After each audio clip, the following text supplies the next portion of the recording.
Por la gracia de Dios podemos encontrarnos a través de este medio para compartir la palabra de Dios, para meditar en ella.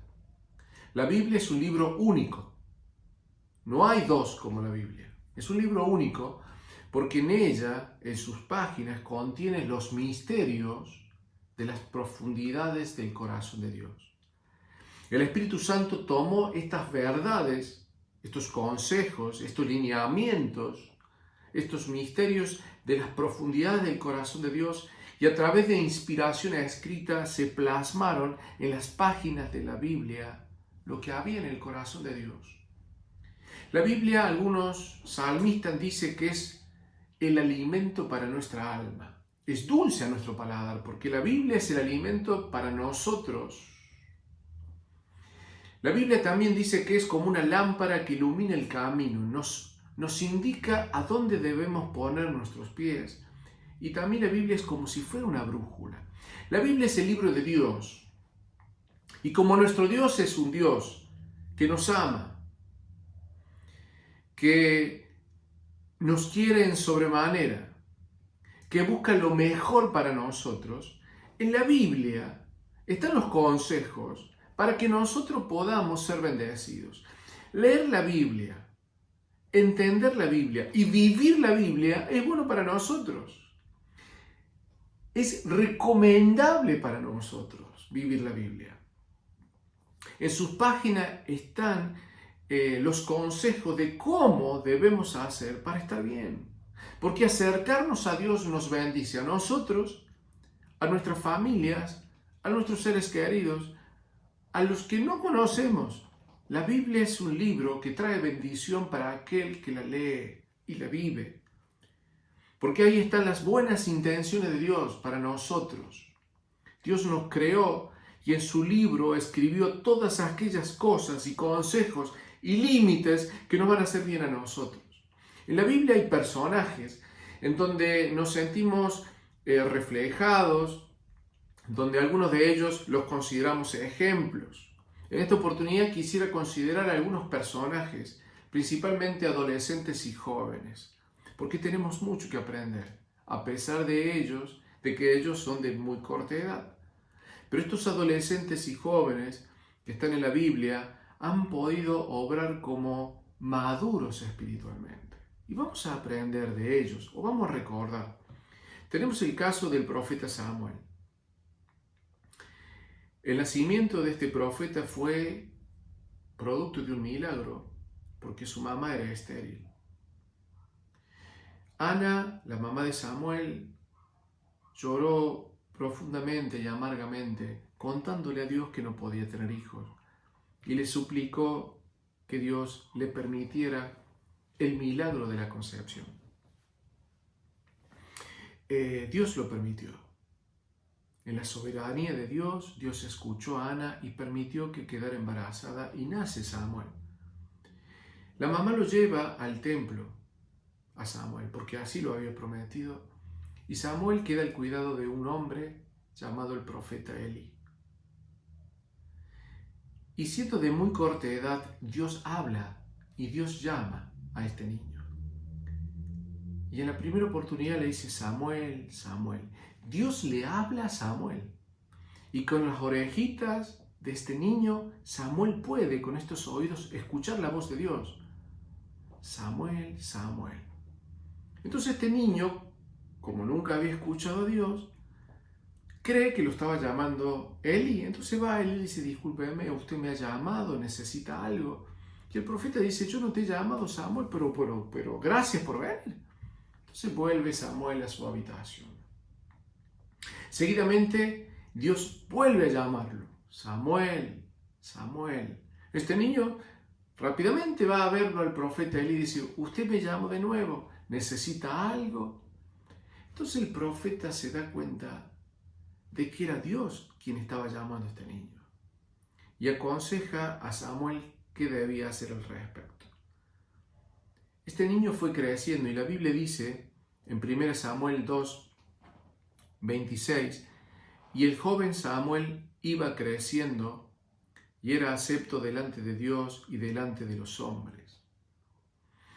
este niño, tras el encuentro que tuvo con Dios, su vida cambió. Y dedicó su vida a Dios. Y esta relación con Dios hizo que Samuel creciera en obediencia a Dios. Y Dios aprobaba lo que él decía, lo que él pensaba, lo que él decidía. Ser acepto delante de Dios significa que Dios estaba de acuerdo y le complacía y aprobaba la vida de Samuel. Porque su vida, sus decisiones estaban acorde a la voluntad de Dios. Pero también delante de los hombres, el pueblo, sus vecinos, sus conocidos, valoraban la vida de Samuel. Cómo se comportaba este niño. Así que el niño era aceptado por Dios y por los hombres. Otro texto dice, y Samuel creció, y Jehová estaba con él. Jehová es Dios. Jehová estaba con él, y no dejó caer a tierra ninguna de sus palabras. Dios estaba con Samuel. Siempre. Desde el templo, desde su nacimiento, hasta el final de sus días. Y incluso hoy, Dios está con Samuel. Qué hermoso es estas palabras. Jehová estaba con él y no dejó caer ninguna de sus palabras a tierra. Dios respaldaba a Samuel. Estaba con él y avalaba sus palabras. Otro versículo dice, y todo Israel, desde Dan hasta Beerseba, conoció que Samuel era fiel profeta de Jehová. El final de sus días pudieron reconocer que este niño, que luego fue un hombre, fue un fiel profeta a Dios. Fiel significa que respetó lo que Dios le mandó a hacer. Fiel significa que conocía la voluntad de Dios y obraba en consecuencia para agradar a Dios. Pero la vida de Samuel tuvo un inicio. Esta fidelidad, esta aceptación de Dios y con los hombres tuvo un inicio y fue el encuentro que tuvo con Dios. Un antes y un después de la vida de Samuel.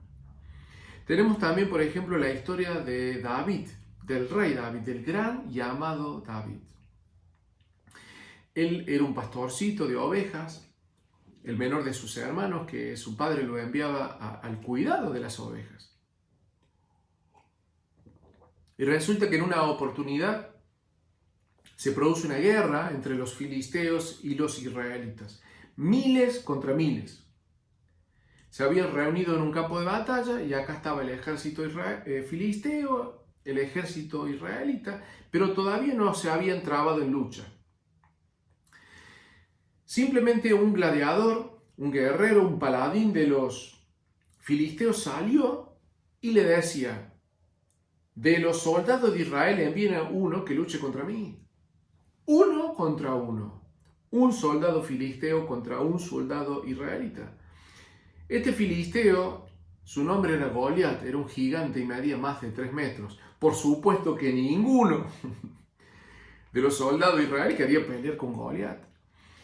Y Goliat aprovechó de esto y provocó una y otra vez a los ejércitos de Israel y también al Dios de Israel. Mientras sucedía esto, Isaí, que era el papá de David, lo llama y dice, David, ¿por qué no vas a visitar a tus hermanos que están en la guerra? Y llévale alimento, llévale pan, llévale un poquito de cosas para que ellos puedan comer. Entonces David toma este alimento y lo lleva al campo de batalla. Todavía la lucha no había comenzado. Y mientras David estaba allí dándole estos alimentos a sus hermanos, sale Goliat y vuelve a provocar al ejército de Israel. David lo escucha. La edad de David, 15, 16, 17, 18 años. Era un adolescente. Estamos hablando de un joven. Escucha a David las palabras ofensivas, provocativas del guerrero Goliat. Y le llama la atención que ninguno de los soldados de Israel quiere luchar con él. Entonces David pregunta, ¿nadie va a luchar contra este hombre que nos está provocando y está ofendiendo a Dios y a su ejército y a su pueblo? Entonces David dice, yo voy a luchar con él. Sus hermanos se enojan por este comentario. Pero las palabras de David llegan a oídos del rey de Israel, que en ese momento era Saúl. Entonces dice, rey, hay alguien que quiere pelear contra el gigante. Entonces Saúl dice, tráiganmelo. Imagino que Saúl esperaba a un guerrero, a un hombre con armadura, escudo y espada. Pero la sorpresa fue que cuando se presentó quien quería luchar con Goliat, era un niño. Era un adolescente. Entre la línea entre adolescente y joven, se presenta ante el rey. El rey lo mira, el resto de los que estaban presentes lo miran. Y dijeron, ¿este niño va a pelear contra un soldado? ¿Contra un hombre? Dice 1 Samuel 17:31. Fueron oídas las palabras que David había dicho y las refirieron delante de Saúl el rey, y el rey lo hizo venir. Cuando llega David delante del rey, David dice estas palabras. Mire, primera sorpresa, un pastorcito queriendo luchar contra un soldado. Segunda sorpresa, las palabras de David. ¿Por qué David dice? No desmaye el corazón de ninguno a causa de él era el filisteo.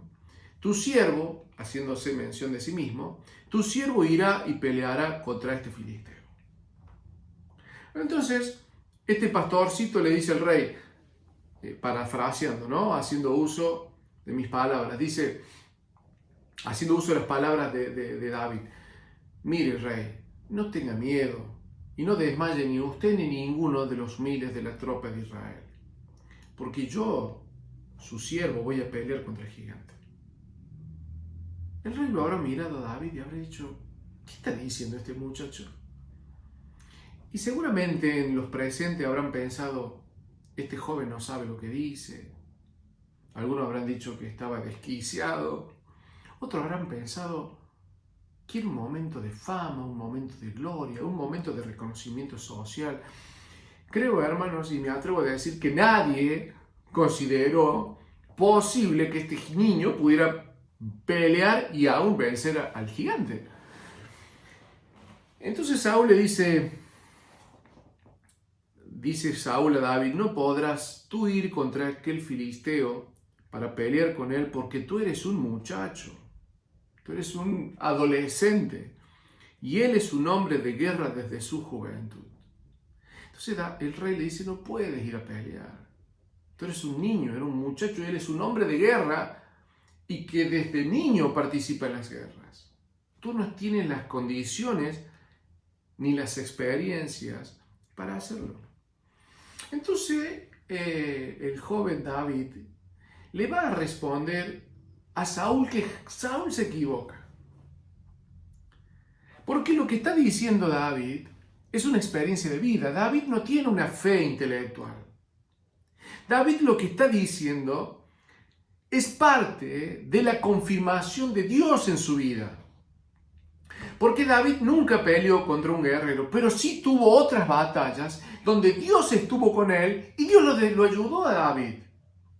Entonces David ahora va a expresarle al rey por qué él dice lo que dice. No es una fe intelectual, no es una locura de momento. David tiene experiencia de haber librado batallas y haber ganado porque Dios estuvo con él. Entonces David respondió a Saúl, 1 Samuel 17:34, tu siervo era pastor de las ovejas de su padre, y cuando venía un león o un oso y tomaba algún cordero de la manada, salía yo tras él y lo hería y lo libraba de su boca. Y si se levantaba contra mí, yo le echaba mano de la quijada y lo hería y lo mataba. Fuese león, fuese oso, tu siervo lo mataba, y este filisteo incircunciso será como uno de ellos, porque ha provocado al ejército del Dios viviente. Y añadió David, Jehová, que me ha librado de las garras del león y de las garras del oso, él también me librará de la mano de este filisteo. Lo que tenía este adolescente era experiencia de haber sido librado por la mano de Dios. Él no peleó contra soldados, ni tampoco con un gigante, pero peleó contra osos y leones. Cuando un león o un oso venía y le robaba y atrapaba uno de sus corderos, este niño se encomendaba a Dios. Dios, ayúdame a rescatar este cordero.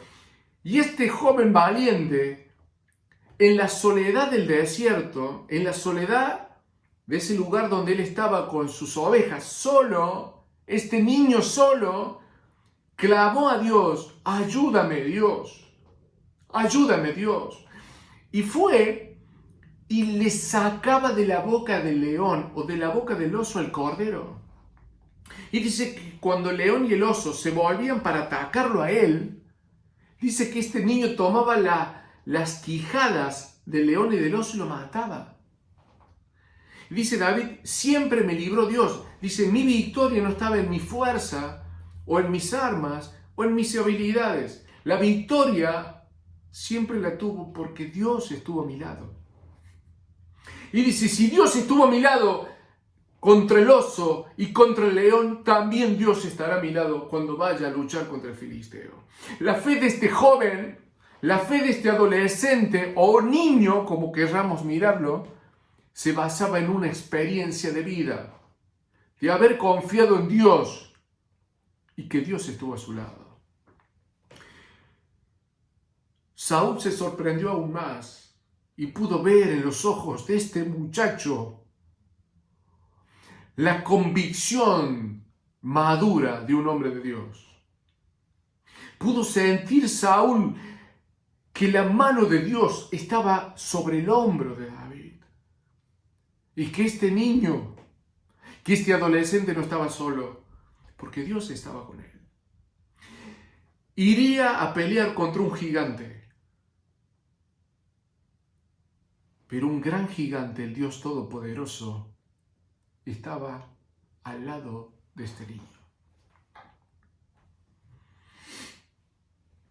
Tenemos la historia de Timoteo.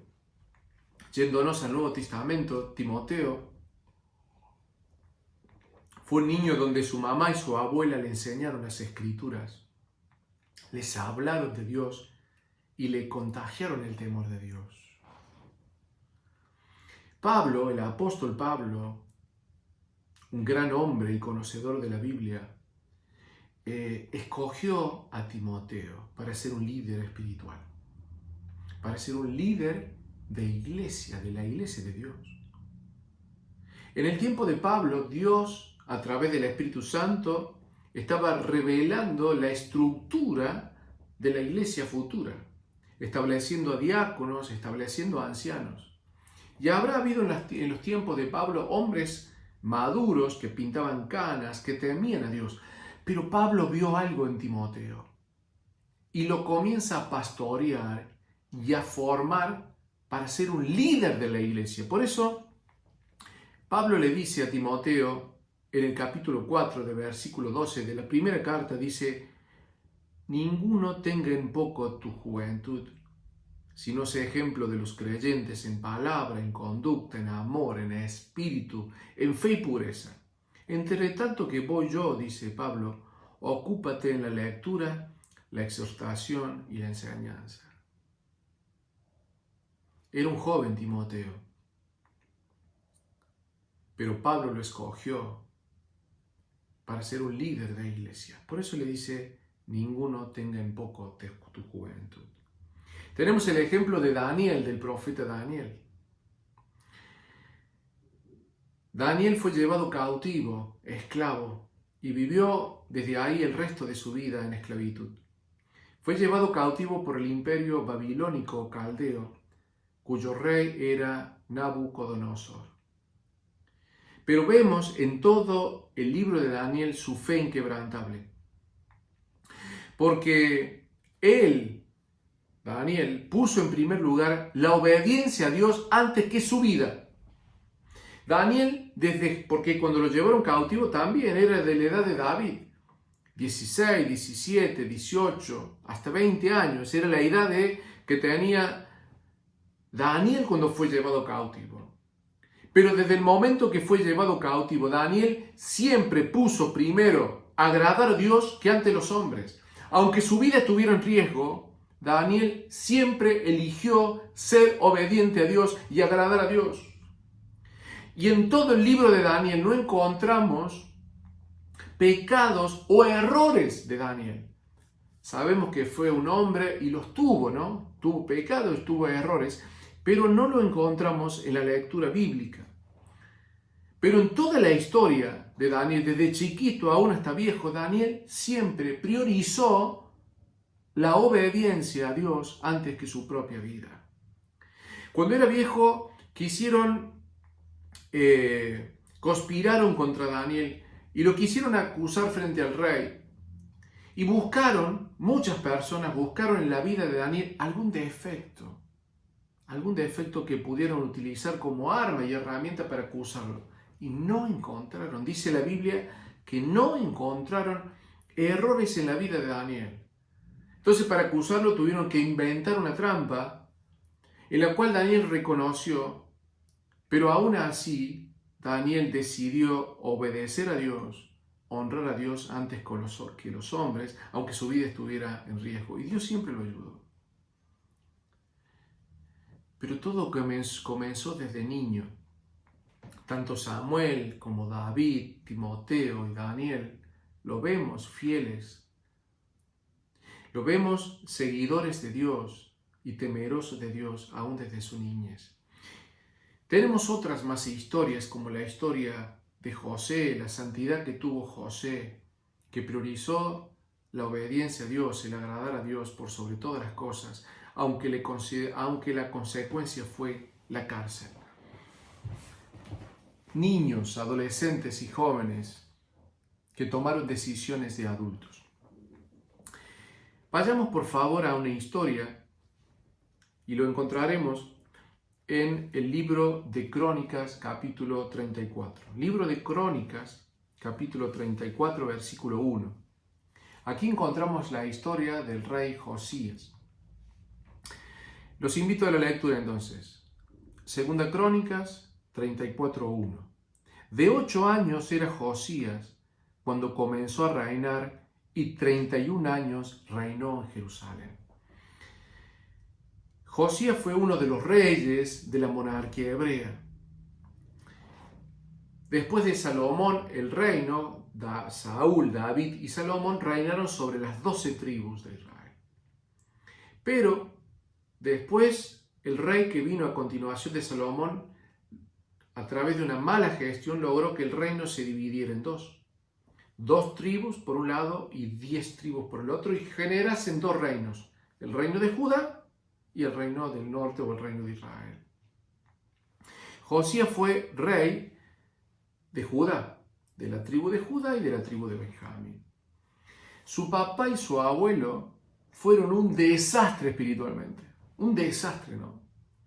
Porque su abuelo Manasés arrastró al pueblo de Israel al pecado, a la idolatría, a la adoración a demonios y al mismo Satanás. Manasés, el abuelo de Josías, arrastró al pueblo a sacrificios humanos donde familias de Israel asesinaban a sus niños en los brazos de Moloc.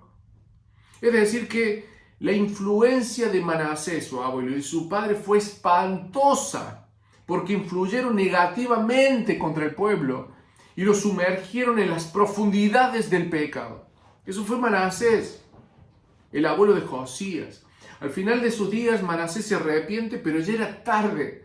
No podía hacer volver a un pueblo a Dios. Volvió él solo.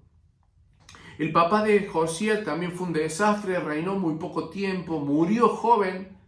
Es por eso que aquí este imperio, el rey que seguía a continuación era Josías y tenía 8 años. 8 años tenía Josías. Dice 2 Crónicas 34:1. De 8 años era Josías cuando comenzó a reinar y 31 años reinó en Jerusalén. Este rey murió joven, murió a los 39 años. A los 8 años comenzó a reinar y reinó 31, es decir, vivió 39 años. ¿Qué dice la Biblia sobre la vida de este joven rey? En el versículo 2 dice, y este hizo lo recto ante los ojos de Jehová, y anduvo en los caminos de David su padre, sin apartarse a la derecha ni a la izquierda. Esta es la vida. Este es el resultado, el resumen de la vida de Josías. Su abuelo un desastre, su papá también otro desastre espiritualmente. Hombres de pecado. Pero Josías no fue así. Josías fue la excepción. Su padre y su abuelo hicieron lo malo delante de Dios, pero Josías no. Josías hizo lo recto ante los ojos de Dios y no se desvió ni a la derecha ni a la izquierda de lo que Dios le enseñó. Entonces, ¿cómo puede ser que teniendo un padre y un abuelo que son malos ejemplos espirituales, puede salir un nieto o un hijo todo lo contrario?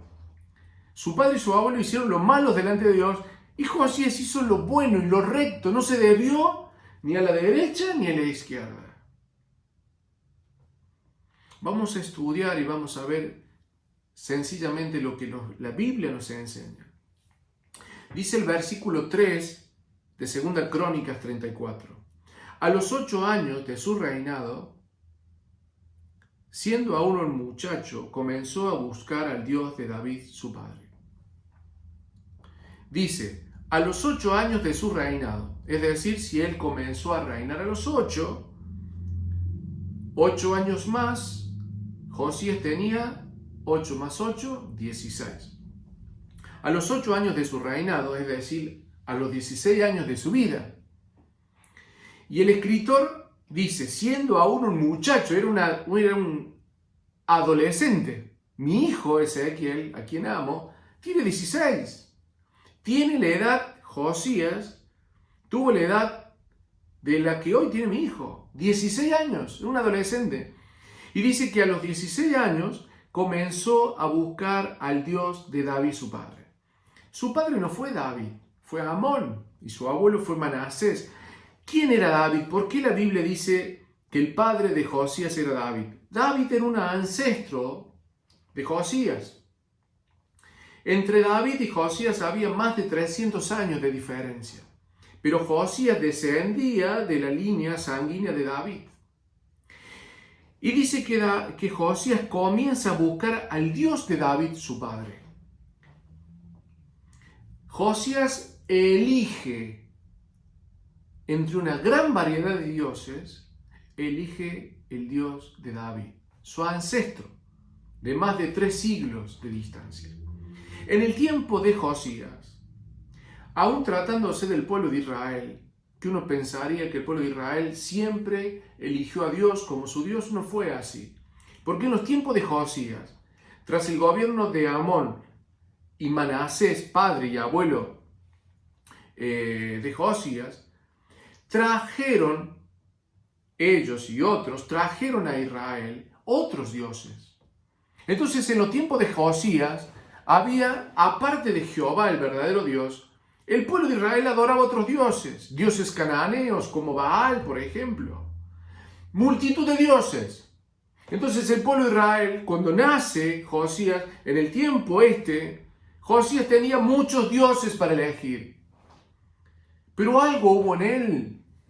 Un consejo escuchó, porque este joven de 16 años dice, de la gran variedad de dioses, elijo al Dios de mi padre. No puede decir el Dios de su padre Amón, porque Amón, su papá, eligió otras cosas. No pudo hablar de Manasés, su abuelo, porque hizo cualquier cosa. Tuvo que irse 3 siglos para arriba y decir, voy a seguir al Dios de David. Al Dios que abrió el mar rojo. Al Dios que alimentó a mi pueblo. A mis padres con maná del cielo. Mi Dios que creó los cielos y la tierra. El Dios de David va a ser mi Dios. Hermanos, a los 16 años, él comienza a buscar a Dios. Y uno dice, ¿qué significa buscar a Dios este verbo? Se menciona aquí y nada más, algo cortito, son estas palabras nomás. pero tiene un alto significado porque a los 16 años, el hecho de que Josías buscase a Dios fue la clave para el resto de su vida. Porque las decisiones son como semillitas. Las decisiones son como semillas que uno siembra y que luego crece una plantita y da frutos. Los frutos serán el resultado de las decisiones que hemos tomado. Los frutos siempre están relacionados con el tipo de semilla. De acuerdo a las semillas serán los frutos. Este adolescente de 16 años eligió conocer al Dios de su padre. David, ¿no? 3 siglos para arriba o más. Lo que vino a continuación fueron frutos espirituales. Miren, ¿por qué buscó Josías a Dios? No lo dice. Pero seguramente su mamá, los sacerdotes, el final de los días de su abuelo, se habrá tenido contacto con su abuelo, se habrá sentado en la falda de su abuelo y le habrá dicho: Manasés, hijo, me equivoqué. Elige al Dios de David, tu padre. Muchos dan consejos, pero al final el que toma la decisión es cada persona. En la multitud de consejeros está la sabiduría, si es que se escuchan los consejos de los sabios. Mi madre me dio muchos consejos y sanos consejos, pero dependía de mí de seguirlos o no. Siempre debemos escuchar los consejos de aquellos que nos aman. Porque quienes me amaron, mi papá, mi mamá, mi nona, mi tío, mi esposa, algunos hoy mis hijos, que son personas que me aman, siempre me aconsejarán para bien y debemos escucharlos. De alguna manera, este joven Josías escuchó los consejos y eligió correctamente. De la multitud de dioses, eligió a Jehová, el verdadero Dios. Esa fue la semilla. Esta decisión fue una semilla que luego produjo frutos a lo largo de su vida. Por eso podemos decir que él hizo lo recto delante de los ojos de Dios. Y no se desvió ni a la derecha ni a la izquierda. Pero todo ese resultado de vida tuvo un inicio. Y fue aquí, a los 16 años, donde él voluntariamente elige y decide conocer al verdadero Dios. Luego siguen una serie de fechas que quisiera tener en cuenta. Los invito a ir, esta historia está en Reyes y Crónicas, los invito a ir por favor a la lectura de Segunda Reyes, capítulo 22, versículo 1. La misma historia, esta historia, se encuentra también en Segunda Reyes, capítulo 22, versículo 1. Que aquí vamos a tomar pedacitos de ambos libros. En el versículo 3 de Segunda Reyes 22 dice: a los 18 años del rey Josías, a los 18 años del rey Josías, dice el capítulo 22, versículo 3. Es decir, a los 18 años, él a los 16 comenzó a buscar a Dios, y a los 18 años de su vida, es decir, a los 10 años de su reinado, 8 más 10, 18, a los 18 años, él hace algo extraordinario. Siguen los versículos, dice que él a los 18 años, a los 16 comienza a buscar a Dios. Y a los 18 vemos el resultado de esta búsqueda, los primeros frutos de esta búsqueda, porque Josías, a los 18 años, ve el templo de Dios, ve la casa de Dios que estaba arruinada y tiene el deseo de repararla. La casa de Dios, este templo, es el que construyó Salomón. Como Josías era el rey de Judá, estaba en Israel. Y en Israel estaba el templo que Salomón construyó. David tuvo el deseo de construir el templo y que luego lo lleva adelante el hijo de David llamado Salomón. Pero a través de estos siglos, La belleza de este santuario, la belleza de este templo, de esta casa de Dios, fue destruida y arruinada. Y ahora en los tiempos de Josías, la casa de Dios tiene grietas y necesita trabajo de albañilería, de carpintería, trabajo en piedras. Lo que me llama a mí la atención es que Josías, a los 18 años, valora las cosas de Dios. Porque hay elementos materiales que nosotros separamos y son para Dios. Como por ejemplo la ofrenda. Yo separo la ofrenda, mis hermanos separan la ofrenda y la ofrenda es algo dedicado a Dios. En este caso, Josías ve el templo que está sucio, con grietas, arruinado, y dice, pero si este es el templo donde se servía al Dios vivo. Este es el templo donde se llenaban de las canciones y las alabanzas, donde se enseñaban las escrituras. ¿Cómo puede estar tan arruinado? Y se despierta en Josías un sentido de respeto por las cosas sagradas. Esto es el fruto de aquella primera semilla a los 16 años de haber elegido conocer a Dios. El respeto por las cosas que pertenecen a Dios. Más adelante, en la historia, más adelante de la vida de Josías, viene Nabucodonosor y ataca Jerusalén, y Dios permite y utiliza a Nabucodonosor como castigo para Israel.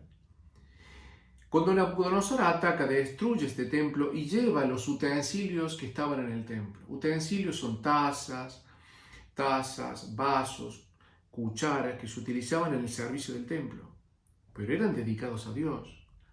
Nabucodonosor, este rey babilónico, conserva estos utensilios como uno de sus tesoros, pero respetando porque eran del Dios de Israel. Deja de ser rey Nabucodonosor y a continuación viene el reinado de uno de sus nietos. Y uno de los nietos de Nabucodonosor, que ahora reinaba sobre Babilonia, en una reunión, en una fiesta donde había cientos de personas, a este rey se le despierta una idea y manda a traer los utensilios que su abuelo había tomado del templo de Dios y había respetado por tanto tiempo. Este joven lo manda a traer y utiliza los utensilios sagrados para tomar vino y mofarse de ellos. No respetó las cosas de Dios y no respetó a Dios. De repente en una pared aparece una mano enviada por Dios, y esa mano escribe una sentencia. El imperio babilónico, el imperio caldeo llegan a su final debido a este acto. Porque este muchacho no respetó las cosas consagradas a Dios. El imperio babilónico llega al final por la decisión de este joven de no respetar las cosas de Dios. Si nos volvemos hacia atrás en la historia, llegamos a Josías, donde Josías es todo lo contrario. Este muchacho que vio tantas veces la casa de Dios, ahora se despierta un cariño, un respeto por este lugar que fue dedicado a Dios. Entonces, lo que hace Josías es ir al templo, ver la condición, tomar ofrendas y dárselo a albañiles, carpinteros, para que trabajen y dejen en condiciones la casa de Dios. Mientras esto sucedía, el sacerdote Hilcías encuentra en la casa de Dios, mientras hacían estas reparaciones, la Biblia. Ustedes me dirán, ¿cómo que encuentran la Biblia? Sí, sorprendentemente encuentran la Biblia en el templo. En ese templo que estaba olvidado, descuidado y sin uso. Y llevan el libro al rey Josías. ¿Qué edad tenía Josías? 18, 19 años. Hermanos, hoy tenemos Biblias de distintas maneras. En el teléfono, en la tablet, en casa a través de libros, en la computadora. Es decir, la Biblia no falta en nuestros hogares y de distintos modos se encuentra. Pero en el tiempo de Josías, donde no existía la imprenta, donde no existía lo virtual, tener un libro era prácticamente algo muy costoso y solamente el privilegio de pocos. Cuando encuentran la Biblia escrita hasta ese momento, significa que si la encuentran en el templo es porque no la tenía el pueblo. Se la llevan al rey y le leen la Biblia a Josías. Y dice el versículo 11 del capítulo 22 de Segunda Reyes: y cuando el rey hubo oído las palabras del libro de la ley, rasgó sus vestidos. ¿Qué significa rasgar su vestido? Literalmente rompe sus ropas. Porque los israelitas tenían como práctica que cuando una noticia le producía mucha tristeza, mucho dolor, mucha angustia, el romper la ropa era un símbolo de que su corazón se había roto, de que su corazón estaba compungido y sumido en una profunda angustia y preocupación. Entonces, cuando Josías, teniendo 18, 19 años, escucha lo que había en la Biblia, él rasga sus vestiduras. ¿Por qué? Porque él puede descubrir, tal vez en las palabras de Jeremías, del profeta Jeremías, que Dios iba a castigar al pueblo de Israel por haberse alejado de Dios. Que Dios iba a traer una nación que iba a ser el medio de castigo. Y eso sucedió más adelante. Entonces Josías, cuando analiza la vida de su padre, la vida de su abuelo y la realidad del pueblo, dice: nosotros vamos a ser castigados. ¿Por qué nos hemos alejado de Dios? ¿Por qué nuestra vida no está de acuerdo a lo que Dios pide? Y este castigo viene. Cuando Josías se escucha, lo cree. Lo cree. Entonces Josías, muy preocupado, llama a algunos y los envía que vayan a visitar a una profetisa de Dios, para que le pregunte a Dios qué debe hacer. Visitan a la profetisa y Dios habla a la profetisa y dice: llévenle este mensaje a Josías. Y dice el versículo 18: mas el rey de Judá, que os ha enviado para que preguntéis a Jehová, diréis así: así ha dicho Jehová. Este es el mensaje de Dios para Josías, que Josías tenía entre 18 y 20 años. Así ha dicho Jehová, el Dios de Israel: por cuanto oíste las palabras de este libro. Y me llama la atención esta frase: por cuanto oíste las palabras del libro.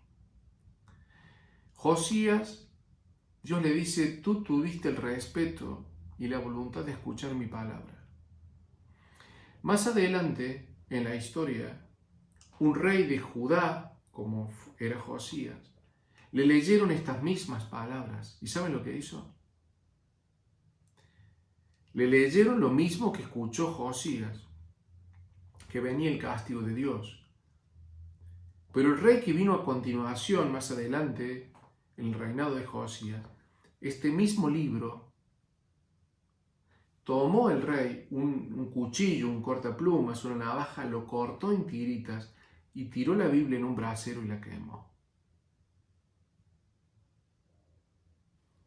Sin embargo, Josías respetó las palabras de Dios y creyó en ellas. Entonces dice Dios: por cuanto oíste las palabras del libro, y tu corazón se enterneció y te humillaste delante de Jehová, cuando oíste de lo que yo he pronunciado contra este lugar y contra sus moradores, que vendrán a ser asolados y malditos, y rasgaste tus vestidos, y lloraste en mi presencia, también yo te he oído, dice Jehová. Por tanto, he aquí que yo te recogeré con tus padres, y serás llevado a tu sepulcro en paz, y no verán tus ojos todo el mal que yo traigo sobre este lugar. Y ellos dieron la respuesta al rey. Significa que cuando el rey Josías escuchó la palabra de Dios, esta sentencia tan difícil de escuchar, este castigo tremendo que Dios traía al pueblo porque el pueblo se alejó de Dios, Josías llora delante de la presencia de Dios. Dice que su corazón se hace tierno. El corazón no es el órgano acá, sino su ser interior. Se hace tierno, pierde la forma, se debilita, se humilla delante de Dios, rasga sus vestidos y llora delante de Dios. Llora porque lo que él ha leído es verdad. Y llora porque sabe que su pueblo se ha portado mal y es justo ser castigado, y él llora. ¿Y él llora? Dios, viendo la conducta de Josías, Dios le manda a decir, debido a esta reacción tuya, sincera y honesta, yo te prometo que tus ojos no verán el castigo. Irás al sepulcro en paz y nunca verás lo que yo prometí contra este pueblo, porque tú, cuando escuchaste mi palabra, cuando escuchaste mi mensaje, lo creíste, te arrepentiste y lloraste. Fíjense, 18, 19 años tenía Josías y trajo bendición a todo un pueblo. Porque Dios prometió que no verían los ojos de Josías este desastre, esta calamidad y este juicio de Dios. Pero Josías era un rey. Así que no lo vería Josías, su familia y su reino. Así que por la bendición de Josías, su familia y todo un reino fue bendecido. Frutos espirituales. Posteriormente Josías junta a todo el pueblo. A los sacerdotes, a los más grandes y a los más chicos, y hace que todo escuchen la Biblia, porque la Biblia, no todos, no la tenían en sus casas, había una aparentemente en ese lugar. Y Josías dice, la Biblia ha sido de bendición para mí, ha sido bueno para mí, lo voy a compartir. Entonces junta a su familia y junta al pueblo, y el pueblo escucha la voz de Dios a través de la Biblia. Y hacen un pacto de serle fiel a Dios toda su vida. A los 8 años comenzó a reinar. A los 16 años empieza a buscar a Dios para conocerle. A los 18 años comienza a restaurar la casa de Dios. Se despierta un sentido de respeto por las cosas sagradas de Dios. Entre los 18 y los 20 años encuentra la ley, cree en la Biblia, se arrepiente, se humilla y llora y trae bendición para él, para su familia y para todo un pueblo. 18 a 19 años, hermanos. Un pueblo es bendecido por la actitud de un joven. Y dice 2 Crónicas, volvemos a Crónicas, capítulo 34, versículo 3. Y a los 12 años comenzó a limpiar a Judá y a Jerusalén de los lugares altos, imágenes de acera, esculturas e imágenes fundidas. A los 12 años de su reinado, es decir, que ya tenía 12 años de reinado, más 8, 20, ya tenía 20 años. A los 20 años, Josías, leyendo la Biblia, entiende que hay cosas buenas que le bendicen, pero hay cosas malas que entorpecen y truncan su crecimiento espiritual. Ante la lectura de la Biblia, Josías, porque la Biblia hace sabio, la Biblia nos hace sabios, hace sabio el que la lee, el que la vive, Josías se da cuenta que hay cosas buenas que hacen bien a uno y hay cosas que hacen mal a uno. Y Josías se da cuenta que la idolatría, que el culto a otros dioses que no sea Dios, que las estatuas, que los templos dedicados a los demonios y al mismo Satanás es malo para el crecimiento espiritual, es malo para mi salud espiritual, es malo para mí, para mis hijos y para el pueblo. Y Josías lo entendió. A los 20 años, Josías inicia una campaña militar y limpia. de la casa de Dios, de su casa, de su familia y de todo el territorio donde él gobernaba, limpia todo lo dedicado a los demonios y al mismo Satanás. Es algo sorprendente, porque en los tiempos de Josías y dentro del templo de Dios habían imágenes y elementos dedicados a Baal, dedicados a los demonios. Es incomprensible que en el templo de Dios, en los tiempos de Josías, hubiese elementos dedicados a otros dioses, al culto a los demonios y a Satanás. Y Josías lo entendió y lo comprendió y limpió el templo de Dios de esa inmundicia satánica. Y limpió su casa y limpió su familia y ahora va por el pueblo. Y se fue a los valles, a los bosques, a los lugares altos, debajo de los árboles, y rompe y destruye y quiebra y quema todas aquellas esculturas, estatuas y templos dedicados a Satanás y a los demonios. Josías se entiende que eso es malo para él y para su familia, para el pueblo. Pero no solamente limpió de cosas materiales, Josías tomó a los sacerdotes que rendían culto a los demonios y a Satanás, a los sacerdotes que rendían culto a otro Dios que no era Jehová, y los mató. Limpió de hombres, de templos, para el pueblo de Israel. Las esposas de Salomón construyeron templos a otros dioses. Y por más de 300 años, esos templos estuvieron activos. Josías fue el único que a los 20 años de edad decidió destruir los templos que las esposas de Salomón construyeron a otros dioses.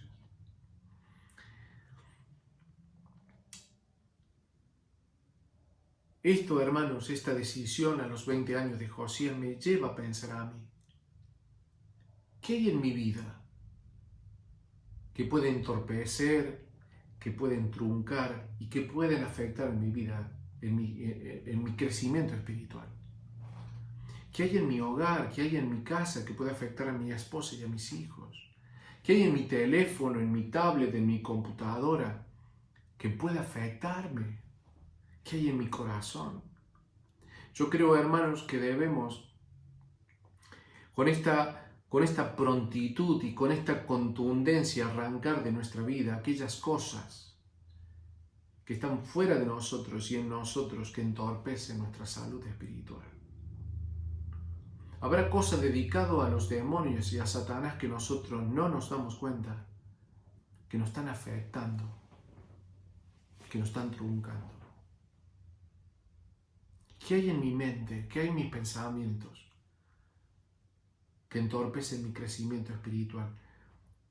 A los 20 años, Josías purificó físicamente su reino de todas estas cosas dedicadas a los demonios y al mismo Satanás.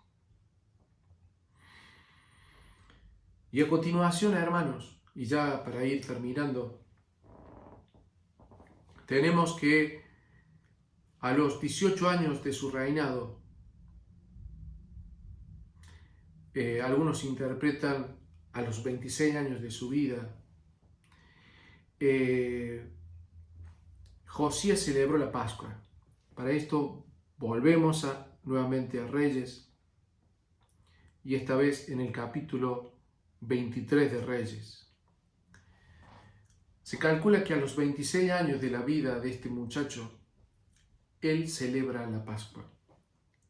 Y dice, no había sido hecha tal Pascua desde los tiempos en que los jueces gobernaban a Israel, ni en todos los tiempos de los reyes de Israel y de los reyes de Judá. Segunda Reyes 23-22.